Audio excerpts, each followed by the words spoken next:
ساعات وهتبدأ حفلة افتتاح المتحف المصري الكبير، أكبر متحف في العالم مخصص لحضارة واحدة. بس قبل ما تروح المتحف تعال أقول لك شوية حاجات لازم تعرفها الأول. المتحف مساحته أكتر من نص مليون متر مربع، وفيه أكتر من 100 ألف قطعة أثرية، والتحفة الأساسية فيه هي المجموعة الكاملة لتوت عنخ آمون. أكتر من 5000 قطعة متجمعين مع بعض لأول مرة في التاريخ في مكان واحد. بس الأجمل إن جزء كبير من الآثار اللي كانت مسروقة بره مصر رجعت تاني تتعرض لأول مرة في المتحف، منها جزء كبير جدا من المجموعة بتاعت توت عنخ آمون. المتحف مش بس بيعرض تماثيل وقطع أثرية، المتحف بيحكي القصة من أولها لآخرها، وعشان كده متقسم لثلاث أجنحة. الجناح الأول وهو الخاص بالمجتمع أو السوسايتي، والجناح التاني هو جناح الملكية، والجناح التالت هو جناح المعتقدات.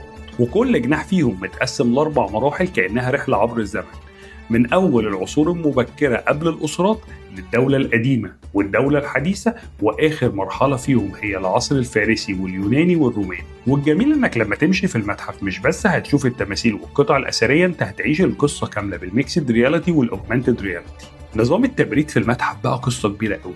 التبريد كله بنظام طبيعي ذكي بيعتمد على تصميم المبنى واتجاه الهواء، وده بيخلي الهواء جوه المتحف على طول بارد من غير تكييفات. ده غير ان المتحف مليان شاشات تفاعليه وتجارب كتير بالاوجمانتد رياليتي بتخليك تشوف الملوك والقصص كامله من الاول للاخر وتعيش معاهم كمان. ده حتى الاضاءه معموله بدقه شديده جدا عشان تبين جمال الاثر وتحافظ عليه. المره دي المتحف بجد مش مكان بيعرض تماثيل وخلاص، دي رحله عبر الزمن بتبين لك ازاي كنا وازاي ممكن نكون.